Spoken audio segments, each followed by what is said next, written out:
Hey guys, here we go into a special video that I wanted to make talking about the most important punch, quote unquote punch, in boxing. Now, one thing that a lot of people don't understand when you're learning to fight is that all the training that you do in the gym, learning how to jab, learning how to throw a right hand, an uppercut, learning how to slip punches, learning how to pivot, learning how to move, getting power into your shots, that is only 50% of boxing. That is only 50% of boxing. And the other 50% of boxing is your opponent. You are responsible for half of it. Your opponent is responsible for the other half. And just because you know how to throw a jab, just because you know how to throw a right hand, just because you can get power into your punches, just because you're fast, just because you can pivot and take angles, does not mean you know how to fight. And that's one of the biggest problems that I have with fighters who look sensational and pass the eye test. And they wind up getting all kinds of acclaim, and they really don't know how to fight. And I kind of want to talk about the importance of the jab and why it's such a it's not unique, but it's uniquely used in this regard. But the jab is used to gain information from your opponent, and it's the most, and that's all that boxing is your 50% is understanding how to control your body, and then the other 50% is understanding how to control your opponent and understanding how they're going to react to the different things that you do in the ring, and then using how they react to set up your offense and to hurt them and land punches, basically score. Now we're going to kind of take a look at some examples here. So right here is Canelo's jabbing right here. And see how he jabs, and look at how Liam Smith blocks that jab, right? He's going to catch it, and in the next scene, Canelo uses the same tactic. He feints the jab, like he's going to throw a jab. He uses the same exact motion, steps forward.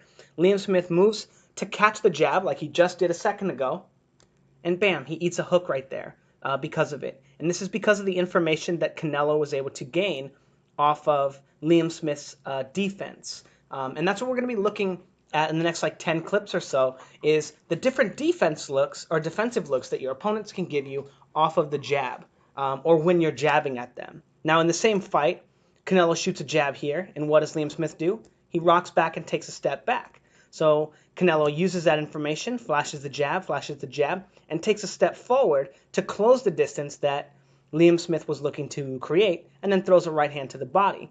Also, because Liam Smith stays in the high guard and brings his arms forward, opening up an opportunity for him to get slammed in the body with the right hand. Now, this next clip right here, you can see right away, he comes forward, and as he's pawing with the jab, Gary Corcoran leans to the inside. So Jeff Horn is going to be paying attention to that. He's going to be paying attention to the way that Gary Corcoran is moving. And here he's going to shoot a jab, and Gary Corcoran slips to the inside. Now Jeff Horn wants to use that information to set up his next shot. So he's going to slip here. He's going to shoot the jab. Jeff Corcoran is going to slip to the inside and then walks into a right hand right there from Jeff Horn. Beautiful boxing, you guys. Now, Pacquiao versus Mayweather. Mayweather doing the exact same thing. Mayweather is going to be using his lead hand to control Manny Pacquiao and to jab at him. And this is a probing jab. It's a controlling jab. The way that Mayweather is using his lead hand right here is so sophisticated and dynamic that you really can't give it justice. But looking at what he's doing here, probing with the lead hand, probing, and look at how he gets Pacquiao to react to it by shooting the jab and gets Pacquiao to duck down.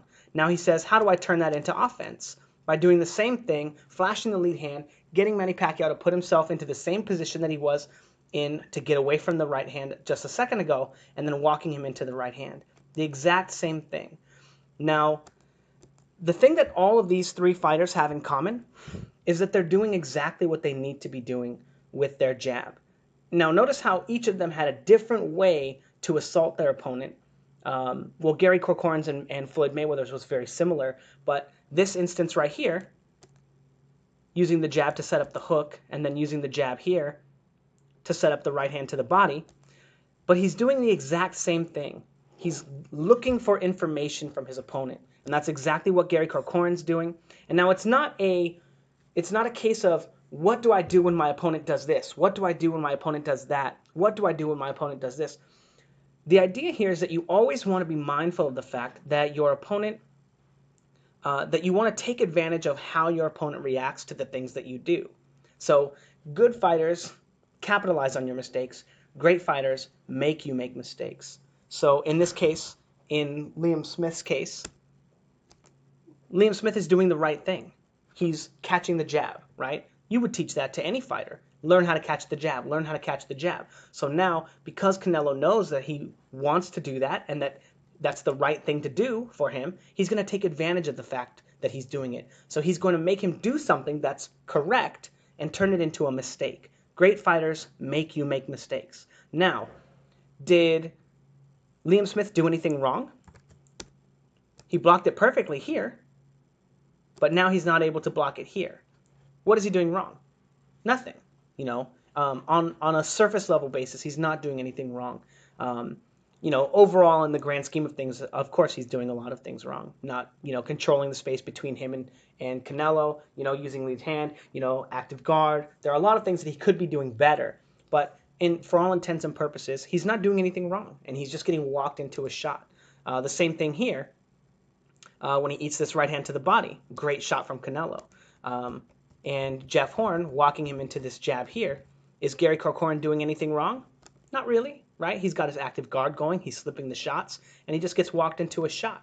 And that's because of the fact that your jab and your first few punches, your probes, all you're looking for is information on the other half of the fight. You've spent all the time in the gym learning how to throw punches, learning how to move, getting better cardio, getting better speed, better power, all those things, but they have nothing to do with the actual fight or knowing how to fight, knowing how to utilize the skills. Because all three of these fighters so far, their jab has been to gain information from their opponent, right? Mayweather right here, probing with it, getting Pacquiao to duck down, shooting the jab right here, getting Pacquiao to duck down, and then shooting the same shot and getting Pacquiao to walk into that straight right hand. Now, the next clip we're going to look at is Kovalev. Now, he's going to set up many different styles of offense with the same tactic. And so we've seen what happens when your opponent tries to catch the jab, when your opponent tries to just take a step back or go into the high guard and get away from it, when they try to slip to the inside, when they try to slip to the outside. Now, what happens when your opponent jabs with you, right? Shabransky, using his defense, his defensive layer, or what he looks to defend himself with, not slipping or catching or moving out of the way of a shot, is to counter them. So Kovalev looks to set punches up. So one of the ways that he did this, now watch his feet. He's going to shoot the jab, and he's going to take a huge step to his left to move off the line, which would get him away from the counter. See how he takes that step? Really simple offense, right? Shoots that, moves completely off the line from where Shabransky was, and even though Shabransky doesn't shoot the jab, he still moves off the line as if the counter was coming, and then finds an opportunity to throw a right hand and another jab. Neither of them land, but that's not really the point. Understanding that Shabransky is looking to punch with him, again, he's able to shoot the jab to the body and slip because he understands the patterns that Shabransky is giving him. He understands what Shabransky is looking to do to defend himself against the jab. And Kovalev was able to gain this information by using his jab. Now again, one real quick thing. Notice the step that Kovalev has here with his jab, and that's the timing that Shabransky's looking to use. Now he's bouncing here, and with that same jab, he bounces here, steps forward, and basically uses the information that he has on Shabransky's defense, the way that he wants to counter Kovalev's jab, to walk him into this right hand. A beautiful shot set up again on the same timing of the jab. He makes Shabransky think that he's going to jab with him, and he winds up rocking him with the right hand. Now, there are other ways that you can gain information from your opponent, just straight probing, right? And you don't know how they're going to react, but the idea is that you want to get your opponent out of position before you attack them. And that's one of the most important parts, and we're going to re-go over these clips, and I talk about the positioning that they wind up being when the jab comes, but this one is a very classic example of shooting the right hand, or the jab, moving off the line, and getting Andre Ward to commit to shooting his counter right hand and walking into Kovalev's right hand. Because of the fact that he is the one that gets Ward to go first, he moves off the line and then is able to counter him. Now again, getting information from your opponent, you're using it to get information and to make them make an adjustment to your attack first, making them go first. Because that's the most common way to incite offense on your opponent is by getting them out of position.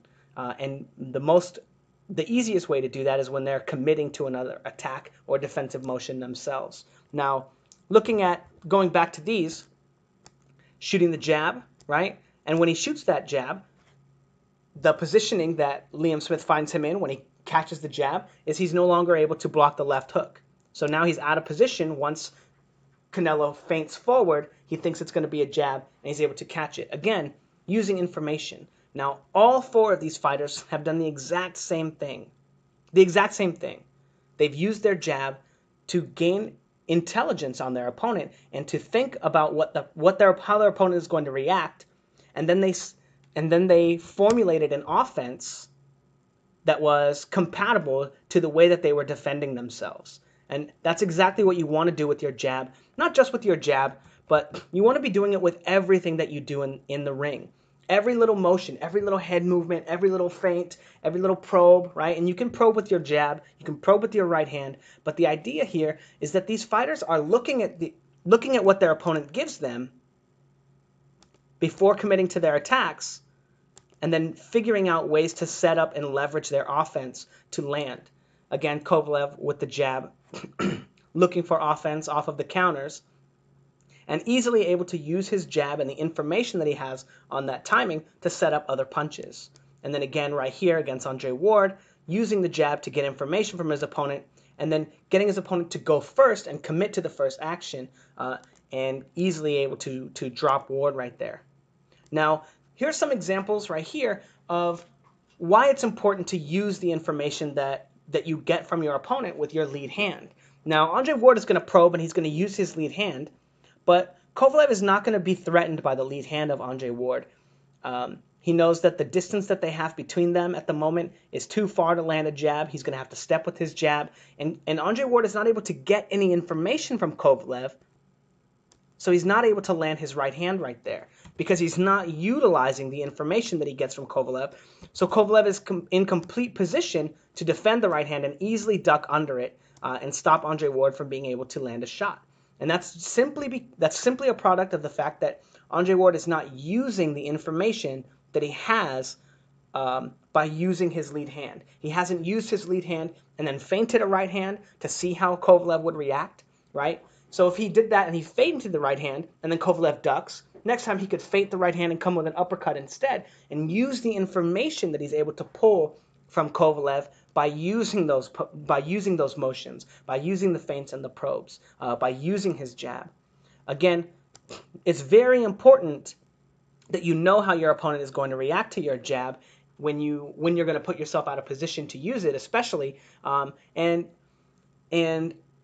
understanding what layer of defense that your opponent is going to use to defend it. Now, in this scene, we have Manny Pacquiao defending it. He's catching the jab with his front hand and parrying it, and then landing a straight left hand on Mayweather. And Mayweather winds up getting caught with the shot, and then, eats kind of some return fire on the ropes. And it is what it is. But Mayweather is not, in this instance, using the same probing style to gauge how Pacquiao is going to react to the jab, and winds up getting countered. Very similar to the Shabransky one, where Shabransky is countering Kovalev's jab, but Mayweather is not prepared for the adjustment that Pacquiao has made in the fourth round. And this is why it's so important to have information on your opponent, to know what they're going to do, know what they're doing, and know how to react. And the only reason I include the clip of Pacquiao and Mayweather is because Mayweather is such a good fighter. Because he is such a good fighter, and it's important to know that you're not, no matter how good you are, you're not immune to these rules in boxing. You're not immune to understanding how your opponent's going to react to things. You're no matter how fast you are, no matter how powerful you are, you still have to set your punches up. You still have to be responsible with your offense. You still have to be responsible for your defense. Otherwise, you're going to get caught with shots like this in the biggest fight in the history of boxing. And people are going to say they should do a rematch just because of that one mistake. Now, here's another example of gaining information on your opponent and how you can leverage that information to land shots and to set up your offense. So Marcos Maidana is going to shoot his jab here, and Mayweather does his patented pull counter, moves off the line, beautiful offense right there. But Maidana is still able to say, even though that jab didn't work, there is an opportunity here to make an adjustment, to add a layer to his offense, and use the information that Mayweather gave him with the pull counter to set up his own offense. And here he does it, shoots the jab, slips to the inside of Mayweather, and throws a right hand of his own. Beautiful timing right there, and able to make Mayweather pay for that counter. And again, no matter how good you are, no matter how fast you are, no matter if anybody calls you the best ever, you're always getting information. There's always an opportunity to outfight your opponent, to outthink them, and to use their patterns against them. And again, that's exactly what all of these fighters are doing. They're using the jab to get information from their opponent. They see how their opponent reacts, and then once they know how their opponent is going to react, they're able to start setting up their offense, right? You don't go into a fight saying, I need to land my right hand. How can I land my right hand, right? Because then fighters just understand, oh, he's only looking to land his right hand all the time. He doesn't have any other offense. What do? Oh, I just, move to his left, or I just always keep my hand up, or whatever stupid stuff. Just practice rolling it. There are a million different tricks, right, that you can utilize. Or like Andre Ward against Kovalev. Kovalev has a massive right hand, and what did Andre Ward do? He just never fought Kovalev on the outside. He would refuse to. And even though I didn't appreciate the tactic, it's not something I wanted to watch. You can't deny that it wasn't smart to slide under the jab, try to body up with him, and never ever fight Kovalev at range. What kind of maniac would want to fight Kovalev at range? He knocks everyone out. But anyway, the importance of using your jab to set up your shots, the importance of not only using the jab to do it, but it's just the most common way to do it, but remembering that there are different ways that your opponent can react to your jab, right? Catching it, just going into the high guard and blocking it, Mayweather's pull counter, countering the jab, slipping to the inside, right? Pulling back away from it. And there are opportunities, no matter how your opponent reacts to your jab, that you can use to set up your offense and to make them pay for it, to make whatever they're doing that's right and turn it into a mistake. Anyway, let me know what you guys think in the comments below. Don't forget to like, comment, and subscribe. Yeah, and in my next video, well, I'm not going to talk about that. Yeah, you'll see.